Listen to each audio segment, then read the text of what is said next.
ask you a simple question. Kamala Harris had said that she wanted to raise the corporate tax significantly. If that is the case, and you raise the corporate tax, how does that not also add hidden taxes to consumer goods? It's the same exact thing. So in her campaign, she also wants to attack price gouging.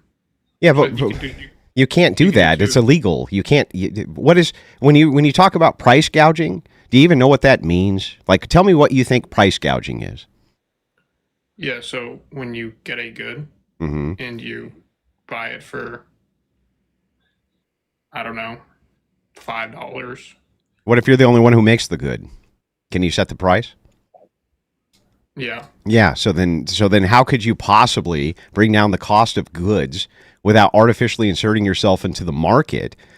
Which, by the way, historically, the United States does not have a good track record of doing anything about price gouging unless it's for a localized event like a hurricane or something like that. But back to my question, I just got to ask you, how is it that if you raise corporate taxes, that's not also putting an additional tax burden on the American people? Isn't that also putting an additional tax burden on them?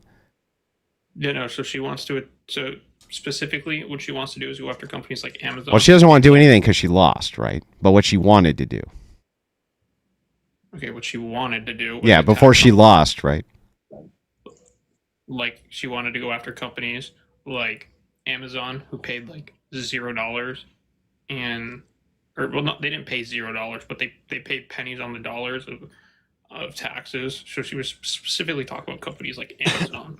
Yeah, but they can't close an Amazon loophole. And the reason they can't close like a loophole for Amazon is because the way Jeff Bezos has it set up, he survives off of business loans. And because of that, there's interest associated, so you never have to pay any tax on business-associated loans. She can't close that loophole. She was never able to close that loophole. That was all just mouth-breathing nonsense. But again, I got to ask you the question. Isn't it true that if you raise the corporate tax, you are increasing the taxes on the American people? Isn't that true? I don't understand how it is true. If you had a company, let's say, that produced, I don't know, anything that you can think of, and the federal government decided that they were going to come in and additionally cost you, let's say, 10% more in taxes, wouldn't you pass that on to the consumer? No, because what? No, what? You wouldn't pay. You wouldn't pay 10% more taxes. Like, companies who already pay their fair share of taxes already pay their. No. So what she wanted to do was stop companies from using loopholes. Like, you're not answering my question. You're just evading. If you were to raise the taxes on a company by 10%, would they not then pass it on to the consumer? Fallacy that doesn't exist. There's nothing that's fallacious that I'm saying. What's the fallacy? Name it. She didn't want to just raise taxes. She 10%. Literally did. She said that she wanted an additional 10 to 15% corporate income tax, especially on what she considered to be top earning corporations. How would that then not trickle down to the consumer? Can you tell me where she said she wanted to do an all around board 10%? Yes, it was part of her platform. Here, I'll show you. I'll pull it up right now. Give me just a second. Right, bear with me.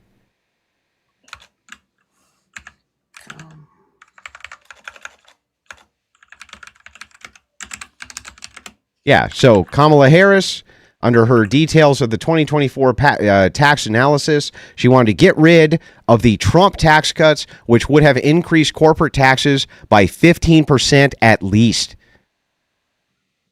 So it would have went back to what it was before? Yes, so 15% increase. So it would have went back to what they were before, yeah, 15% increase, right, yeah. So how's that not a tax on the consumer, sir? Yes, but also get rid of tariffs at the same time. Yeah, but how does that help? You see, we run what are called trade deficits with other countries. So what happens is... This have to be the stupidest argument I've ever heard. There's a reason why we only export a minimal compared to what China... What is it? What's the reason?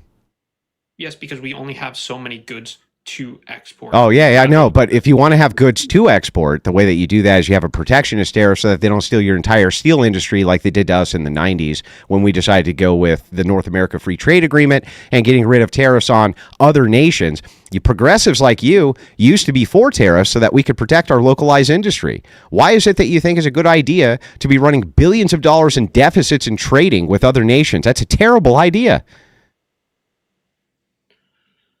How is it okay? So this is sorry. This is one of the dumbest arguments. Yeah, well, just saying that's not an argument.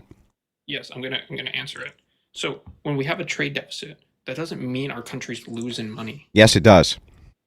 How does that mean our country's losing money? The corporations make up for for the money that they spend. Oh, okay. So then necessarily what you're saying is you have to raise the corporate tax to offset what you make in a trade deficit, so it still trickles down to the consumer. Genius plan. No, What a brilliant plan. Boy, you should really. Where did you get your economic degree? From TikTok? Even if we bring our goods back to the United States, the consumers still have to pay whatever the money would be. No, they don't. Most of the time, the corporation itself, who has the trade agreement, pays for most of the import tax on the goods. And the thing is like, who cares anyway? If we had domestic production, you would be paying your workers a living wage, which is fantastic. That's what we want. Even if it were the case that slightly, for instance, GM, let's say they raise their prices by $20,000 per automobile. If they were providing working class jobs, why would you care? The offset to that would only be to raise their corporate tax by 15%. You get the same result anyway, except now you're running a trade deficit. Those people make $20,000 more money to make up for the cost for the increase. Yeah, but that's going to happen if you give them a corporate tax of 15% anyway. No, it wouldn't. Is that what happened? Yes, it is what happened before. What happened before is yeah. Do you understand that under Trump, companies were making record amounts of profits under the tax cut, which means that they were not giving these price gouges to the consumer. He lowered the corporate tax rate by a significant amount. Yes. What year? In what year? It was in, I think, 2 years after he was elected. The Trump's tax cuts came in. Yes, and we also had record highs before his tax cut. Yeah, I know, but I want more record highs on top of the record highs. See how that works? Record highs every year. Yeah, but I want them to be bigger, and I want the consumer to have more buying power and more money in their pocket. That's good. Saying that, oh, well, they were high the year before too. Yeah, great. We're currently under Trump's tax plan, and we can't afford nothing. We can't afford nothing. This is your argument, really? You think that Trump's tax plan is the reason that your gas prices are so high? Why do you think your gas prices are so high, sir? Yeah, because of a failed OPEC deal. We have a war in Ukraine. Yeah. It had nothing to do with Trump, did it? Had to do with the Biden administration's many failures, especially with their support in the Ukrainian war. They've done everything that they can to add additional taxes to OPEC. I never claimed that it's Trump's fault. 100% that gas prices are high. Yeah. So whose fault is it? Whose fault is it? It's nobody's fault. It just happened by itself. It was just spontaneous. OPEC was like, "Fuck these people." That's what you think happened. Okay, fine. If you want to talk about OPEC, it was Trump's fault. How? Let's talk about OPEC. Okay, let's. You know what? Do you know what the deal he signed with OPEC? Which one? He signed multiple deals with OPEC. Well, not him specifically, but his administration did. Which one are you talking about specifically? The last one he signed. It's the. Give me the exact one.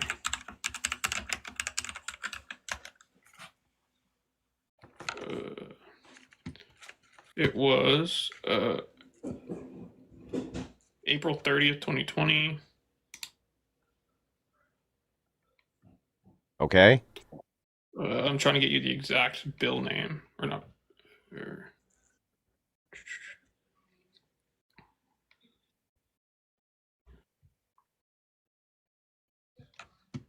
The one that had to do with Russia. Okay, so what's your specific criticism here? You don't have one, do you? You don't even know what the hell you're talking about, do you? Like, what's the actual criticism? It gave all the leverage to other people with gas prices. What? How? Because it basically said that Saudi Arabia, Russia can all just say what they want us to pay, and then. Oh, you mean they could enter into a market of competition with each other, which is what happened when we had the lowest gas prices of my lifetime? Is that what you mean? That was before the OPEC deal. No. Trump topped off. First of all, that's not true. Tell me what the gas prices were post OPEC deal. Go ahead. Okay, one second. Go ahead. The reason the gas prices went all the way down was because we went through COVID. Nobody was buying gas. What are you talking, bro? We had low gas prices long before COVID. What are you talking about? The all-time low of gas prices. Yeah, I'm not talking about the all-time, but if we're quibbling over 10 cents, nobody cares about 10 cents. I'm talking about when we had $1 gas at the pumps, bro. $1. Do you know when we had $1 gas? Yeah, it was during Trump. Yes, it got all the way down to $1.30 in my state. Lowest gas price under Trump. I have not seen $1 gas. I don't know if where you live. Well, it was $1.30 where I was at, but that's because the Michigan taxes sucked. Yeah, I don't. National average under Trump was. I'm not looking for the national average. Do it by a state breakdown. Like, do Texas. Lowest gas prices under Trump in Texas. Do that. Yeah, I don't live in Texas, so I don't know. But in Texas. Yeah, it was $1.49, and I'm looking at the states right now. $1.49, $1.30, $1.29. It just depends on what the localized taxes were. $1.10 in some of these states. So, like, I don't know what you're talking about, bro. What are you talking about? Don't you remember? Like, you were driving, right?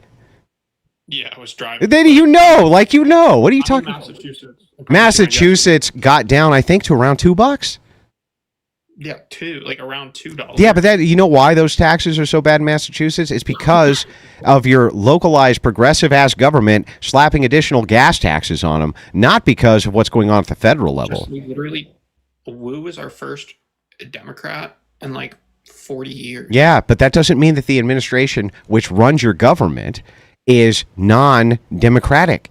So that's what happens with localized state taxes. Just because you have a Republican governor doesn't mean the state is Republican.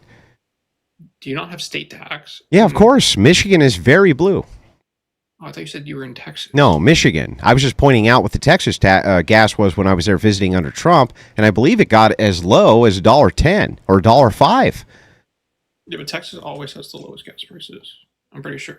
I'm pretty sure that that's incorrect. I mean, I'm pretty sure Texas usually is always on the lower end of gas prices. Maybe that's true. Maybe lower end, but to say that they always have the lowest is insane. But back to this, can you explain how, if it were true that you raise the corporate tax by 15%, that wouldn't lead to the consumer having to pay the offset of that tax? Because at the same time, we would also get rid of the tariffs. What? Biden's tariffs? Trump's tariffs. But Trump's tariffs were gotten rid of. Biden got rid of the Trump tariffs he didn't like, and he kept tons of tariffs that he liked. So you're saying that Kamala was going to get rid of the Biden tariffs? I mean, I would have liked to have seen that. Yeah, no, that wasn't part of her plan. You do realize we do have to have tariffs on some of our goods, right? Like, we have to. Yeah, I mean, you understand that. They had no plans to change the Biden tariffs. So how would her raising the corporate tax and keeping the same Biden tariffs have possibly done anything but raise consumer prices? Because we would just go back to the way they were before, and then there would have been things like she wanted a capital gains tax. There was other things. What the capital gains tax that she was talking about would also have increased prices. She was talking about a capital gains tax on corporations, for God's sakes. How would that? I got to know, because I still don't actually understand. If you kept the exact same Biden tariffs on consumer goods, and then you raise the corporate tax by 15%, how does that not pass on to the consumer? Can you explain that to me? Okay, I even looked it up. I've still yet to see where she said she wanted to do a 10%. I'm sorry, sir. Did she want to let the Trump tax cuts expire? Is it for a specific company? Did she want to let the Trump tax cuts expire? Yes. Then that's 15% that you would have increased on corporate taxes. No, but what was her plan after they expired? Nothing. Her plan was she wanted the corporate tax to increase so that she could build fucking houses or something. She wanted to build houses or something with it. I'm still not seeing where there was a fifth, was it on companies who make... Okay, Trump lowered the corporate tax rate. Agree or disagree? Yeah, I agree. By what percentage? 15%. And if you were to let that expire, how much would your taxes on corporations then go up? Did or did she Now, can you not? answer my question? Then I'll answer yours. Yes, it would go up if she did absolutely So nothing. it'd go up 15%. If she did absolutely Okay, so then tell me her policy, which would have offset that for the consumer. nothing. Okay, you Google. I'll wait.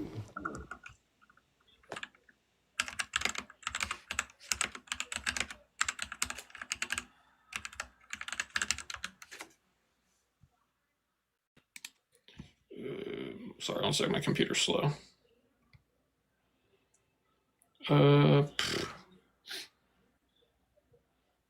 Child tax.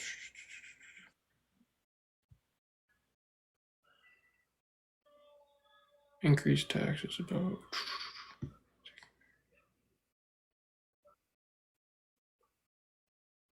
So this says on a gross basis, we estimate that Vice President Harris's proposals would increase taxes about 4.1 trillion from 2025 to 2030. But that wouldn't go to the consumer, right? What's the offset? What's the offset to the consumer, bro? What is it? I'm if you let me finish. All right, I'll let you finish. Go ahead. It'll add up. Okay. After taking various credits and tax cuts into account, Harris would raise about 1.7 trillion over 10 years on a conventional basis. And factoring in reduced revenue from slower economic growth, the net revenue increase comes out to 642 billion. We estimate the proposed tax changes would reduce I have no idea what that word is. What's the word? Spell it. VOK. I think they totally misspelled the word. VOK. LOMD. Vocal. Yeah, I don't know what that word is either. Yeah, go ahead. By 2%. Okay. This capital stock by 3%, wages by 1.2%, and employment by about 686,000 full-time equivalent jobs. Which is on par with general economic expansion for an administration. So the question is, again, if you're raising 1.2 trillion in revenue, additional revenue, but you have $4 trillion in deficit, then you have a $3 trillion deficit. Where does that come from? Where does the offset come from, except from the consumer? Where does that come from? Yes, it comes from the consumer. But Yes. Okay, yes. Now, let's say that Trump does all the tariffs that he wants to do. Who does that affect?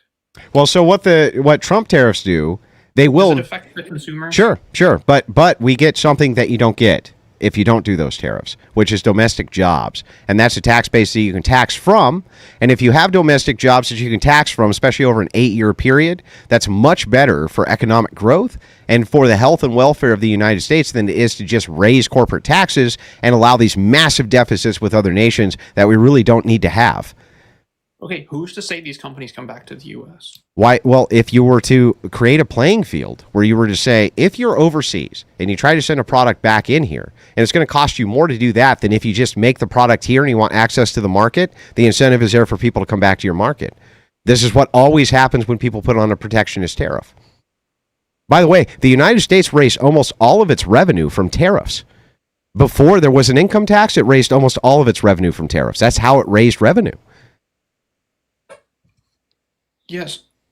So, but I'm still confused. Why? What incentive does Apple have to come back to the U.S.? Okay, so if Apple built phones in China and then sent the phones to the United States from China, and it cost them more than if they were domestically in the United States, would they have then a company to produce those in the United States? Wait, what was that? If Apple was in a different country and it cost them more to import a phone to the United States than if they were in the United States, then wouldn't it stand to reason that they would then have a company in the United States for production? No, because their cost overseas is much cheaper. What did I just say? Can you even repeat what I just said? Do you even know? No, you said, yes, the issue is the price would offset, because now if they come back to the U.S., they come back to the U.S., their cost to make everything is now much higher. No, it's not much higher. I just got done telling you, if you put the tariff on, the cost of making it overseas would be higher than here. So you would have to do it here or you wouldn't have access to the market. That's what a tariff is for. A tariff is literally there to say, if you go to China and use slave labor in China in order to send a good to the United States, we're going to make it so costly for you that you need to build it in the United States. That's the whole point. So you just think that we could just throw like a 200? Now, can you contend with the point? Can you say that, yes, that's the point of the tariff? Okay, yes. In Yes. an ideal world, that is the point of a tariff, but that's just not what's going to happen. Then why did it always work for all of our history until we had an income tax? Why? They're just going to raise the price. You think? Yeah, Africans okay, will- yeah, they'll raise the price for a negligible sum. They'll raise the price. China still needs to make a profit. Yes, they'll raise the price on us. However, for you to say, well, what we'll do is just have these massive trade deficits where all of our domestic companies leave and then just raise the corporate tax so the government can fund its agencies and unfunded liabilities is fucking insane. Why would you ever want that? I'm still confused. How does this benefit, like, where's the benefit of just like even if all these companies come back to the US, which they're never going to do, Why wouldn't they do that? because the US one is only a portion of their market. Yeah, but but everybody wants access to the US market. Everybody. We're the wealthiest nation on planet Earth. Nobody even comes close. They don't even come close. By GDP, yes, but by like average annual like income, no, we're not. Yeah, who else? Even if you took annual income, who's beating us? A couple Nordic nations, maybe?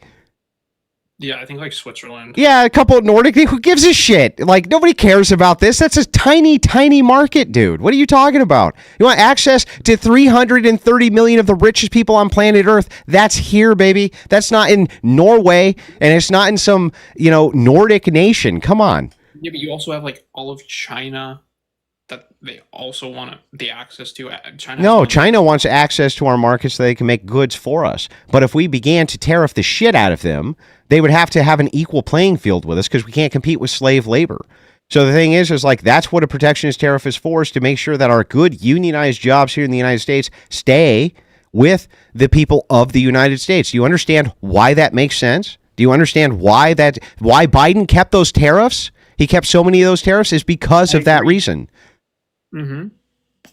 Yes, there are good tariffs, but when you tariff everything, he's not going to tariff everything. That's ridiculous. Did he or did he not say? Yeah, he was joking at a rally. His actual proposal is to go back to the Trump tariffs and slightly increased tariffs on China, who's a trade adversary. We definitely don't want China making our military microchips. We definitely don't want them making all sorts of components for our cell phones and technology, because that would be really, really bad. So we would want those companies to come to the United States to have access to this market. And the way that we do that is to tariff the shit out of their products. There's no other way to do it. Do you want China to be able to have your nuclear missile microchips, bro? I mean, whether even if we come back to the U.S., they're still going to have it. No, we wouldn't have to buy them from them. Why would we have to buy? We want the point is to have domestic production for the purpose of being able to support our own military. We don't want an adversary to be making the weapons for our military. That's insanity. Perfect. Why doesn't our own military create them then? They do create them. They're getting components right now from China to create those goods. But China's an adversary. Because China's an adversary, wouldn't it be better for us to create the goods domestically? Well, what to do if I'm a car manufacturer and if I buy some components from South Korea or Taiwan or whatever, doesn't mean they know how to make said. Then why would we be buying those goods from them? Bro, that doesn't make any sense. Yeah, okay, but let's pretend for a second you're the commander-in-chief of the entire United States military. A general comes to you and he's like, General Owen, right? I don't know, that's your channel name. General Owen, right? This country over here manufactures a key component for a strategic missile defense system of the United States, and they're an adversary of ours who we could potentially go to war with in the next 5 to 7 years.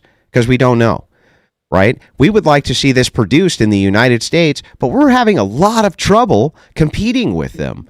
And using private industry, because we're having trouble competing with them, because, well, they have slave labor, and we can't compete with that. You are now, you're now in charge of the military, and they give you a couple of options. Your first option is you can just go in and, just destroy everything in your path and seize control of these systems, I suppose, by military force. I don't think you want to do that. Option two is you can put in a protectionist tariff. This protectionist tariff will then make it so unaffordable for them to send this product to you that the company who is making the product will move to the United States to have access to the market because you're the only one buying it from them. Or three, you can do nothing. Which thing would you do?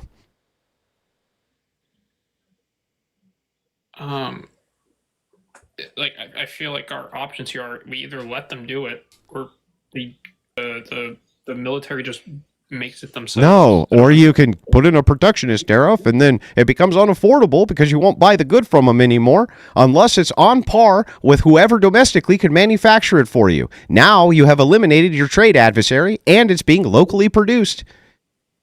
Then why doesn't a U.S. company go, okay, there's a market here. Why don't I just... They do it all the time. They do it all the time. If you put a protectionist tariff on them, they do it all the time. Right, but it's cheaper to do it overseas, which is why. Yeah, so what? For a strategic system, it doesn't matter if it's cheap, does it? Because you could be buying it from an adversary, right? Hang on. So this is basically what the Chips and Science Act did, wasn't it?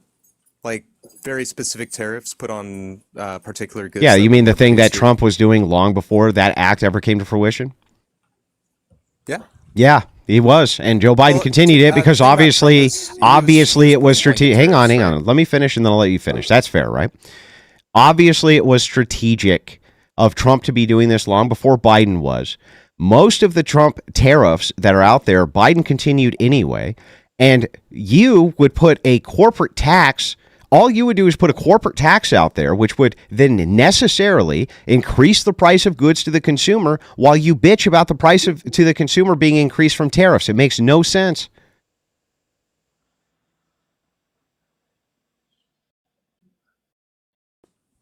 Right. Right. So if we're talking about like strategic goods, I don't think there's a problem with like wanting domestic production.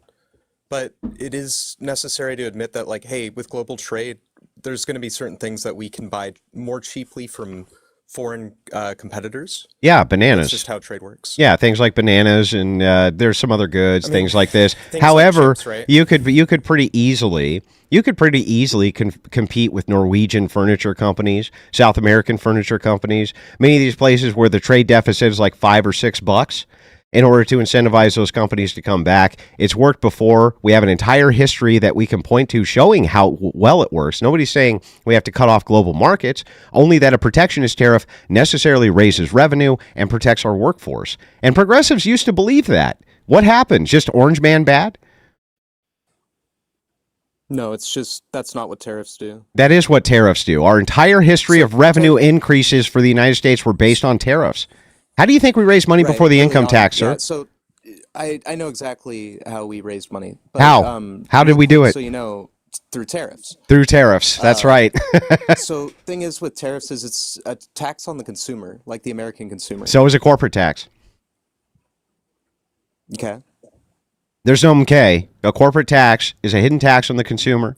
There are tens of thousands of individual corporate taxes. Why are you talking about the corporate tax, though? Because Kamala Harris proposed to get rid of Trump's tax cuts. And since that was the case, it would necessarily increase the corporate tax rate, which is then still raising the price to the consumer in a much more direct way than tariffs, which are negotiable. You can at least win a trade war. Companies can't do shit with a tax increase.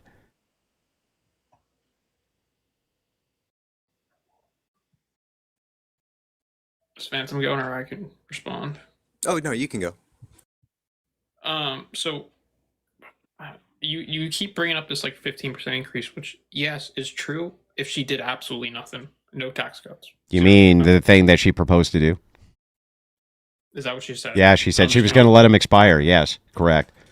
Yes, but she wasn't just going to do nothing. She wasn't just that would be well. Then what was she going to do? I've asked you 15 times. What were her offsets going to be then, sir? And what you did was you read me an economic report where it said that she was going to run a $3 trillion deficit compared to her revenue. That's literally what you did. Yes. Do you know what Trump's deficit was? Way higher than that. Prove it. Prove that his deficit pre-COVID was higher than this.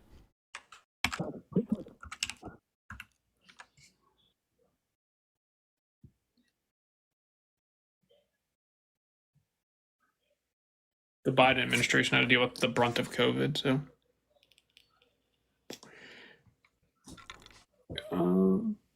let's see. How much did he add to the national debt? No, not the national debt, his yearly deficit. What you read me was a yearly deficit proposed by Harris, which was $3 trillion she was going to add to the deficit yearly. That was like a 15-year deficit. That is not what you said. One sec.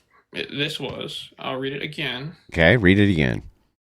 Would increase taxes by about 4.1 trillion Uh-huh. from 2025 to 2034. So 9 years. Okay.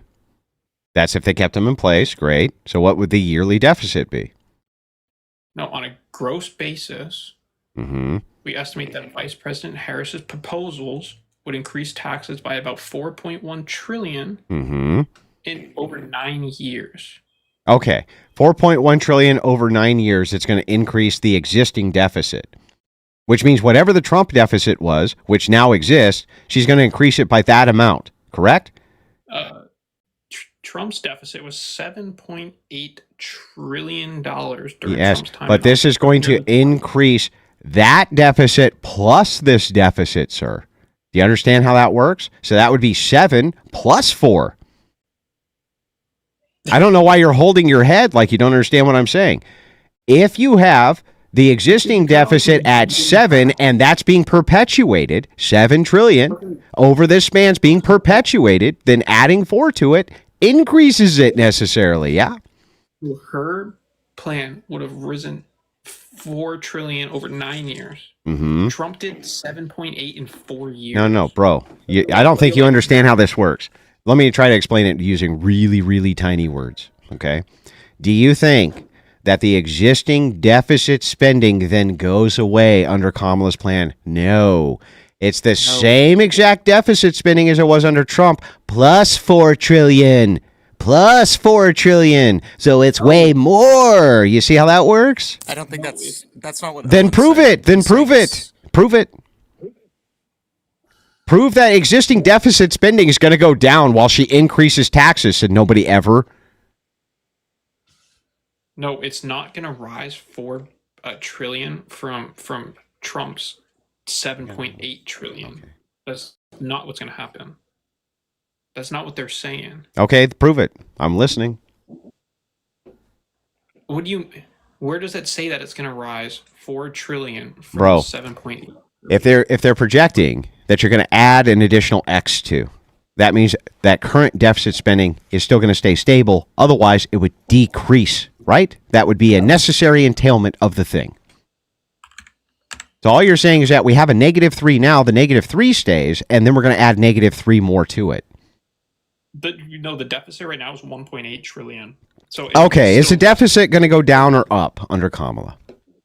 Yeah, so it'd go up from the 1.8 trillion, but would still be way under what Trump was in 4 years. No, So demonstrate the it. next 9 years. No, that's not the case. How could that be the case if current deficit spending stayed the same?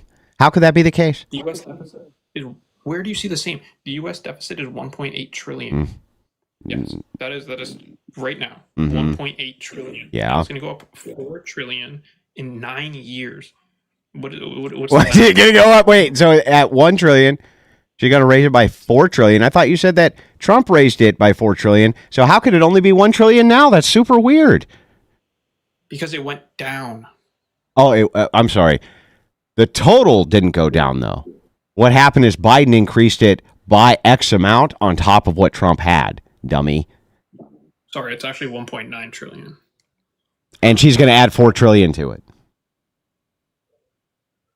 Yes, which Yeah, so that would be 5 trillion, which is way higher of a number than 1 trillion. no, it'd be 6. It'd be 6 trillion. Oh, I'm sorry. 5 trillion, higher than 1 trillion, adding 5 trillion, much higher than 1 trillion. We're at 1.9 trillion right now. Uh-huh. You add the 5 trillion over 9 years. And then we get to what? 6 It trillion. says, so, wait, that's really weird. How could Trump have possibly raised the deficit by this amount if we're at 1 trillion now, and she's going to add 5 trillion to it, sir? Can you explain it to me? I'm so confused. You were completely avoiding the point. Trump. What point am I avoiding? The point is Trump's deficit was 7 trillion How could it be 7 trillion if it's only 1 trillion now, sir? 4 years. Yeah, how could it be 7 trillion if it's only 1 trillion down? You saying that Biden paid off 6 Well, trillion in the hang on. deficit? If I'm not mistaken, there's a difference between deficit and debt, right? Yeah, I know, but I'm asking him. Hang on. This is the deficit. Are you saying that Biden paid off $6 trillion in our deficit? That's what it's saying. No, it's not saying that. Read it. The CBO's projections, the federal budget and deficit over the last 4 years from 2020 to 2024 is 1.9 trillion, adjusted to include the effects of shifts in the timing of certain payments. This deficit amounts to 2 trillion. Does it give you the total? Does it give you the total deficit? What is the total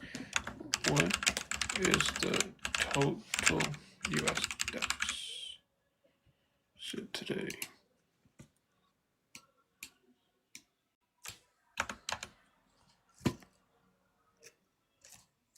$1.7 trillion, 1.9 trillion. And so what you would be doing is adding 1.9 trillion to it yearly. Yes. Yeah. So that's not going down. You realize that, right? That's like the dumbest thing that I've ever heard in my life. It doesn't even make sense by your own metrics. It's literally the dumbest thing that I've heard all night. I'm still. What are you confused about? These are your numbers, bro.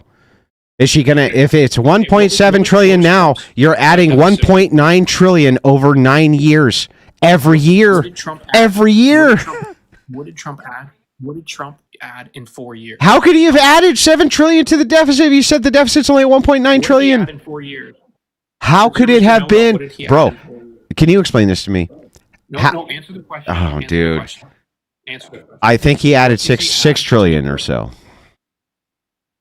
Yes. Mm-hmm. And what would Kamala's do over 9 years? Yeah. So here's the thing. What I'm trying. I'm. Listen. I'll agree with the point, and then I'm going to take you to the finish line because you still don't understand this. Okay. If it is the case that it's only at 1.7 trillion now in the deficit yearly, but it goes up to 1.9, right? If it's only at 1.7 now, then this means either A, Joe Biden must have paid off a shitload of what this is, or set some policies to lower it to this point, or the deficit spending stays exactly the same with the number, and we're just adding 1.9 trillion per year to the current deficit spending. Which one do you think is more likely? Yes, we add 1.9 every year On top of? Trump's spending. Then we're done.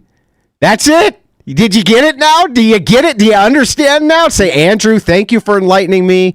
That was so nice of you to do. Andrew, thank you, Andrew. It was very kind of you to show me that Kamala Harris would have been bad for the economy. Hey, I didn't know what the Owen, fuck I was talking about. What did you say Kamala Harris was going to add to the the debt over 9 years? A little over 4 trillion over 9 years. And Trump added what, 6 to 7 billion over 4 years? Yeah. Okay, but so it seems like he will not acknowledge what was that? He will not. Yeah, He will. he won't acknowledge that Trump added to the debt.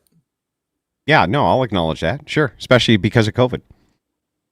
And Kamala would have added less to the debt. Well, we don't know. But according to the policy projections, I'm not sure. Yeah, I'm not sure that she would have been able to offset much in the way of debt. All her plan really was to build some houses or something. I'm not sure. Even if it were the case, though, let me just grant it for a second that Kamala Harris would have added less to the national debt than Donald Trump. What the hell does that have to do with consumer prices? Under the Keynesian economic model, right, you're supposed to do infusions of money from the federal government into private industry often. We've done this with quantitative easing multiple times under many Democrat presidents, including Obama. He did quantitative easing across the board during a banking crisis, and then he did it again in his administration because that's how Keynesian economics works. So the question here becomes, how is raising corporate taxes going to lower consumer prices?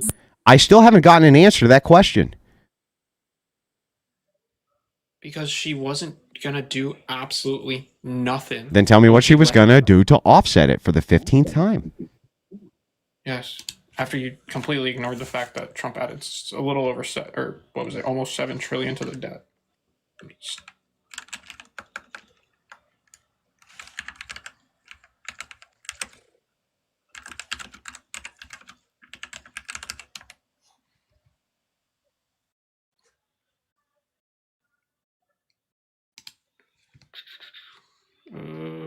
So let's look at her tax cuts that she was going to do. So she was going to let the tax and Cuts job act expire, wasn't she? Yeah. after 2025. Yeah, she was going to let them expire, which would have necessarily raised taxes significantly. So these- I'm just looking for the offsets. Can you just tell me how she was going to offset the corporate tax increases? So, what were the offsets going to be, sir? So that consumer prices didn't raise. That's all I'm concerned about. Do you like have some sort of mic control? Look, I was gonna I don't answer think I'm the out of line, man. I think we've had a good discussion. Don't start muting me now. That's jerk stuff, right? question. My hands are here. I have not muted you. All right, that's fair. I You also haven't. have You not. yeah. You guys have both been fair. If I'm over talking or you think I'm cutting in too much, that's fine. You can tell me and I'll back that off. But don't mute me. That's jerk stuff, right? You honestly have been giving like a chance to talk when you aren't speaking, which is nice. Yeah, I think that's I fair. literally Not everyone does that.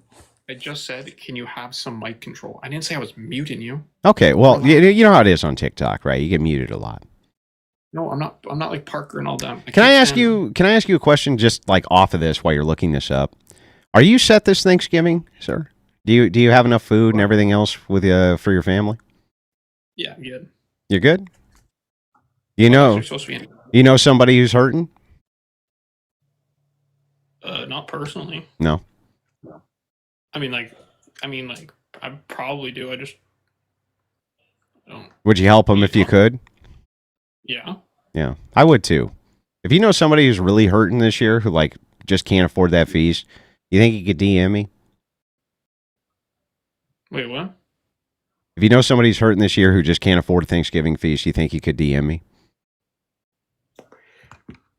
I mean, sure. Yeah, if somebody, I'm just kind of making conversation as you look this up. So she would bring back the top 39.6% income tax rate for people making. That's Yeah. Well, that's not offsetting consumer prices, right? long term. What are the offsets to the consumer price increase from corporate tax? That's what I'm asking you, right? Yes, I'm. There's like. Okay, yeah, no problem there, no problem there. I'll just make some idle chit chat with Phantom. Phantom, how you doing tonight? Yo, doing well. How are you, Andrew? Good, good. What do you think? So I've been told that I have the best voice, the best radio voice on TikTok. What do you think? I'd say you're up there. Up there? Well, There's some pretty high quality like radio voices. there are some pretty high. I agree with that. I You mostly got get a it from. nice radio voice, I mostly get I'll it from say that. women. I mostly get it from women. They're like, "You have the best radio voice." I'm like, "Damn, maybe I You should." know, the only time I've really been told that is I worked like fast food, and you know, you put on kind of a different voice when you're doing customer service. Yeah, that's And like that as sing song someone voice. drive-through, like, You know that sing song voice where Yeah. you're like, "Welcome to McDonald's. Can I take your order, please?" Like that. dude, it's you got to do 100%. It's Yeah. not their normal voice, I guarantee you. Yeah. Well, I mean, that was my first job. My first job, I think, was 15. I was at a McDonald's. Hell yeah, I was at Like a my first Taco real Bell. job. I worked, I think, landscaping. Before that, like just as like a laborer on the weekends. All right, here we I go. have the answer he's been begging for. So these are all her business tax plans. Okay. You're gonna hate the first couple, but you just gotta work with me here and just All be right. quiet for a Well, second. I'm going to listen intently. Go ahead. Yes. So you're not. She wants to raise the current 21% corporate tax rate to 28%. Yep. She would But increase hang on. I don't mean to cut you off, but that was Yes, her. they- That's hang on. That's her plan initially. But if the Trump tax cuts expired on top of that, that would raise them more. Just pointing that out. But anyway, go ahead. Yes, the offset is coming here. Yeah. Okay. She would increase the 15% alternative minimum tax on very big. They worded that like a child on very big corporations to 21%. She would quadruple the 4% existing 1% excise tax on stock buybacks by publicly held corporations. She proposes to do away with various business deductions that she and other Democrats say are tax loopholes for the rich, but she also supports some tax cuts for businesses. Like. She proposed a new tax credit for home builders who sell starter homes and first Yeah. time So home buyers. so this was the offset I was talking about was the home building. Yeah, I just pointing out real quick, and then you can continue that That was the offset that I was talking about, was only for builders. So we've already covered that. But anyway, go ahead. You would increase the existing tax incentive for builders of affordable rental units, so there'd be cheaper housing, Right? which is a pretty big offset. No, that's not an offset to consumer prices going up. Well, yeah. So let's say your average rent, I don't know, $2,500 for a 2-bedroom. Yeah. But now she's able to drop the rent $600. No, that policy wouldn't drop the rent. All it would do is allow for more houses to get built faster for people who want to consume them. Has nothing to do with dropping the rent. Yeah, It's just so now it's another way to subsidize the FHA home loan process, where the government backs the first-time home buyer loan. That wouldn't bring the rent down. Yes, because now there'd be less of a so right now the reason the rent is so high. Well, I guess there's a lot of reasons, but one of the reasons is that there is such a high demand, but not a lot of. Depends on the area you're in. Well, in my area. Yeah, this is going to depend on the demographic in the area that you're in. She was proposing to build houses in mostly low-income areas. While I will grant that could have negligibly brought the rent down in some of these places, I would also contend that this would create what we like to call ghettos or low-income housing projects. And so hang on. Before you scoff, listen to what I'm saying. We already tried this in the 70s. And what happened was the government went in and decided that they were going to build a ton of low-income housing for minorities, specifically in this case, blacks. We didn't have, or I'm sorry, I forgot it's TikTok. I'm sorry. For African Americans. Relax. Yeah. No. We're not, like, that is insane. What? Come on, dude. No, it's true. In the 70s, that's what they did. So the government went in. The one word you said, man. Black? You know exactly what word I'm talking about. You apologized immediately after. Only because it was TikTok TOS. I don't care about using the word black. In person, I would also check you.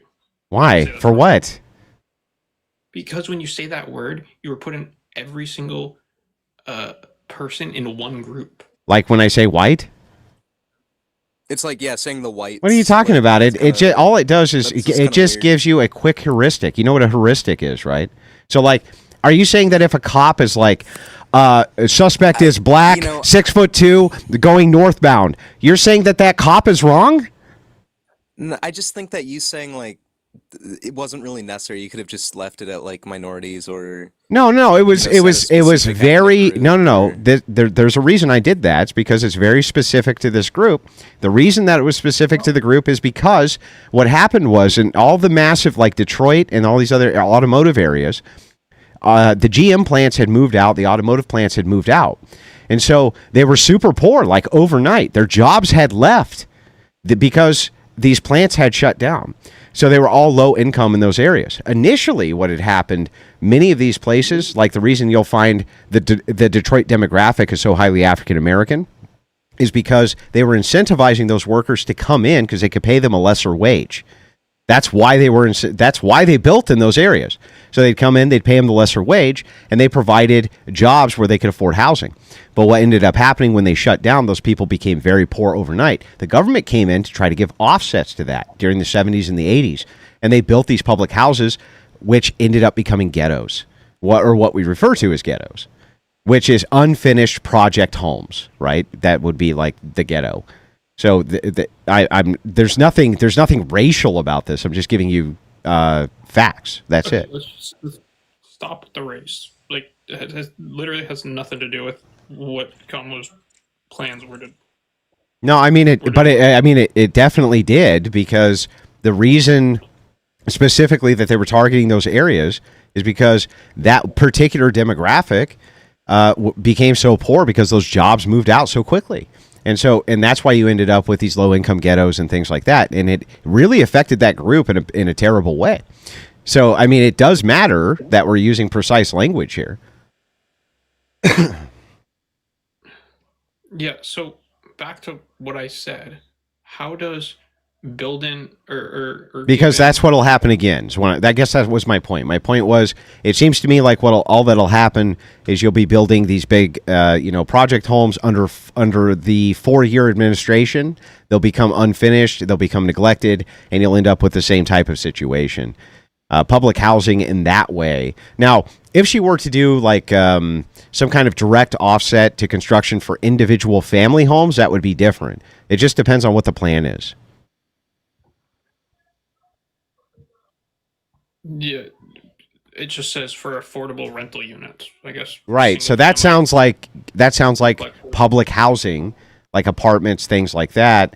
That sounds to me like she's just going to make No, new affordable ghettos. Rental units doesn't have to be public housing. It doesn't have to be. I'm saying what it sounds like. We don't know because she never Yeah. clarified. She never clarified what they were going to be.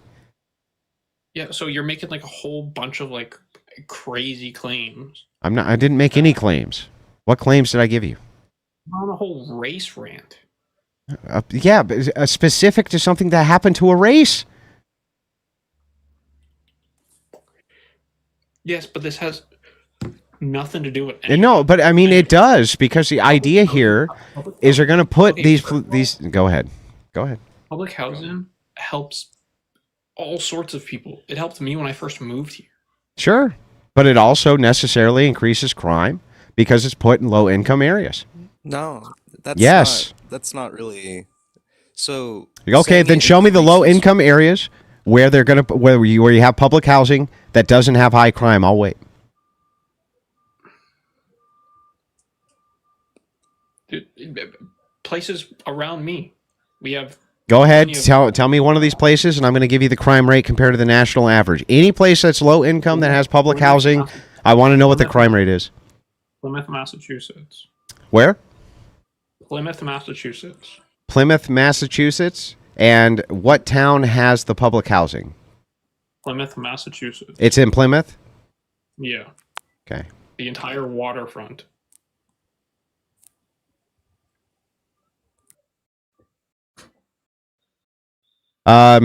It's higher than the national average, 381 compared to 191, much higher.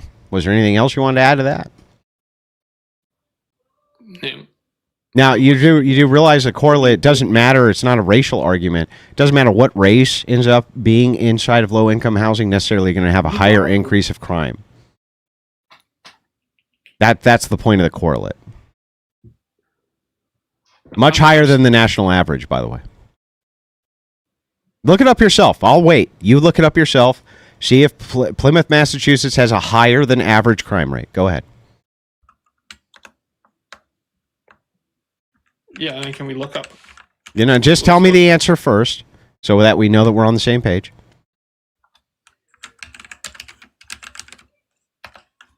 Plymouth, Mass crime rate. Come on, computer. We'll get there. Maybe not. My computer's crashing. Okay, well, will you take my word for it that it has higher than the national average for crime? 12 per 1,000 residents. Plymouth, Massachusetts has an overall crime rate of 12 per 1,000 residents. No, it has 380.12 per 100,000. Which is near the average for all Nope, cities. it's higher than the national average, which is what we were comparing it against, significantly higher. Which is in Plymouth, when 2022 crimes rate, Plymouth was 136, which is 1.8 times smaller than the U.S. average. The southwest part of the city is generally considered to be the safest. The overall crime rate is 49.1. And let me ask you, where do the rich people live? In the southwest side? Plymouth, like North Plymouth, Plymouth North. So who lives in the southwest side where the crime rate's low? Plymouth North is actually like one of the like richest neighborhoods. Like it's like where it's right. It's literally 2 minutes. Is from, like, the southwest, wherever it's saying that it has the poorest people, does it have higher crime or not? the overall it says the southwest part of the city, which is considered to be the safest, is just down by the Cape, which is the Cape is known to be like, Okay, so can you point out where the richest demographic live? yeah, North Plymouth, up by Duxbury, And going and south. in that, wherever that demographic is, what's the crime rate there? in the rich parts. Yeah. So, Andrew, I think also if you're just trying to say like poverty is a cause for crime, it's like, yes, that's true. Well, the correlate could go either way. We don't know which. It could be a factor that the type of people who move in and are poor could cause crime, though I dismiss that one. I would say that, yes, if you're poor, you're more prone towards criminality via necessity or whatever other factor you want to say. Right. For the types of crime that we're talking about, yeah. Yeah. So like if you're just gonna say like, oh, look at the rich parts of Okay, the so I city, have like, it is right the here. rate of Hang on, real crime quick. lower I'm or sorry. higher? It's like I don't mean to cut you off, but Yeah, the safest go part for it. is Seaside, and it's the richest area. Yeah, which I'm looking Yeah, right it's the now. richest area, and it's the safest area. Is Seaside, where it's not even close. And yes, in the low income area, it's the highest, and that is, by the way, what is the offset for all of Plymouth that makes it higher than the national average. I just wanted to point that out. How are you pointing out which the rich part and which the poor part? Because Where- I where do have you- the Plymouth demographics in front of me, and I'm looking at the crime stats, and I'm telling you that Seaside's the safest, and that's where apparently a large amount of wealthy people live. No, the richest part of There could it, Plymouth would be up on it could be Duxbury, so that wherever you're like pointing Jack to, Ryan, Taylor Swift, yeah, Stephen King. yeah. Where's all the that stuff. most wealthy to live, though? Not the richest, but the most amount of wealthy people. All those gated communities with No. private Those are golf- the richest people where the most amount of wealthy people live, not where the richest that live. entire part of Plymouth. No, Seaside is where the most amount of wealthy live. At least according to the demographics I'm looking at. Not where the richest in there live in Plymouth, but it's where the most amount of wealthy people live. The Peveril part of Plymouth has the highest average income. And 130. and what's the crime rate for that city or area? I don't.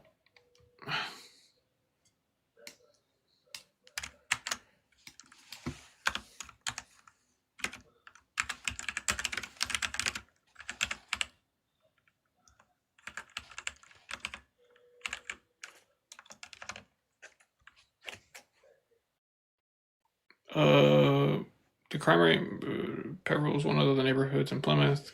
Crime rate in Peveril are weighted by the type of the overall score is a 20 out of 100, with 100 being the safest.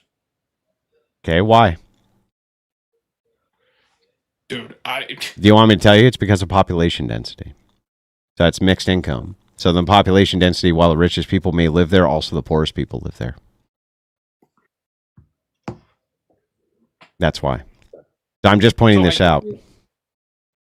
So I give you the answer of No, I'm giving you the answer so that you know why.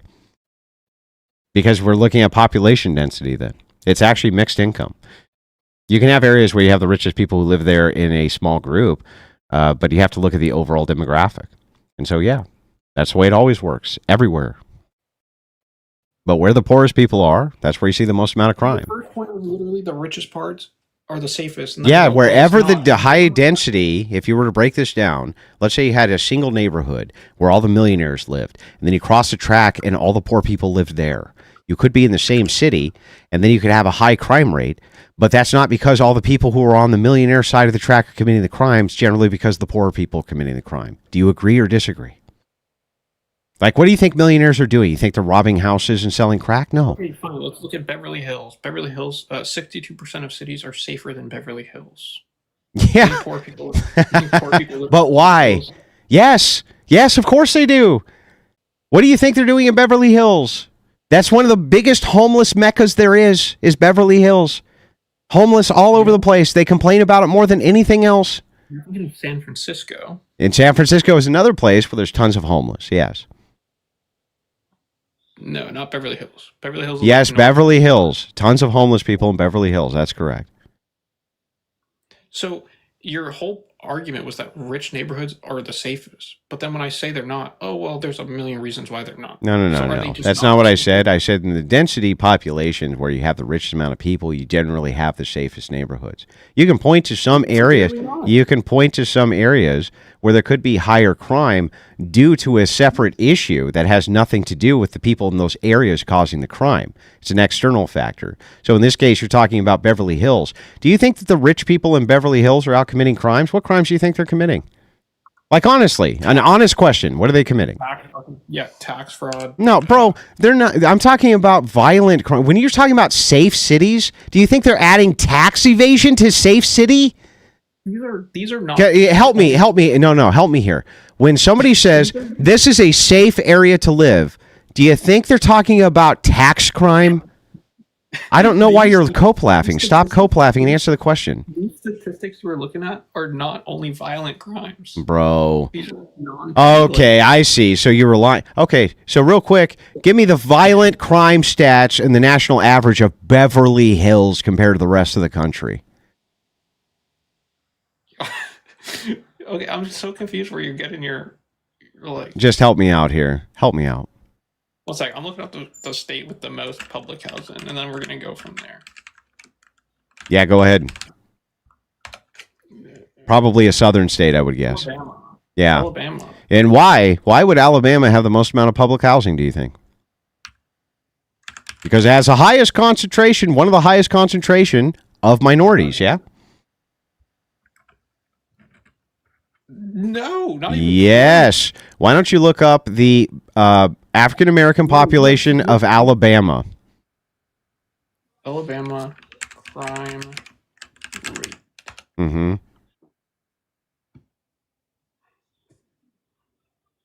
It's actually in the top 25% of the safest city or states. Yeah, that's because of the gun laws, but go real quick. Hang on, real quick. I'm asking you why you think it has the most amount of public housing. I don't. Let's look up demographic of Alabama. Look it up.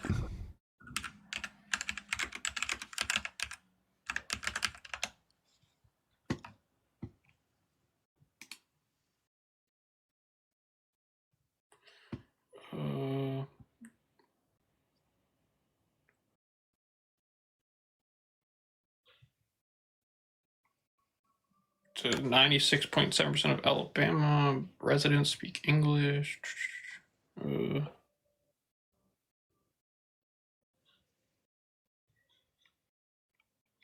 Demographic. It is 72% white, which is pretty high. Yep. States with the largest black population: Texas, Georgia, Florida, Alabama. Would you like to keep going there? The reason it's mostly southern states is because of Reconstruction after the Civil War. So that's why you see such a huge demographic of All right. So that's why you see such a huge demographic. Bro, like, he just, no, dude, Phantom Bread, you hearing this, dude? What am I saying that's wrong? Yeah, it seems like quite the rabbit hole. Like, bro, like, he like negates everything that like Why did he kick goes me? against what he says. Like he barely would acknowledge that Trump added 7 trillion to the deficit. I bring up that the rich neighborhoods also have high crimes, which he said they don't. And then once I say they do, then he has a million reasons why. What they a are. lying, gutless sack of shit. So he's just wrong about that.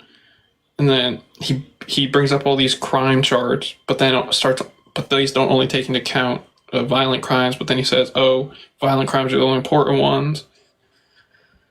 And then everything has to do with race. What?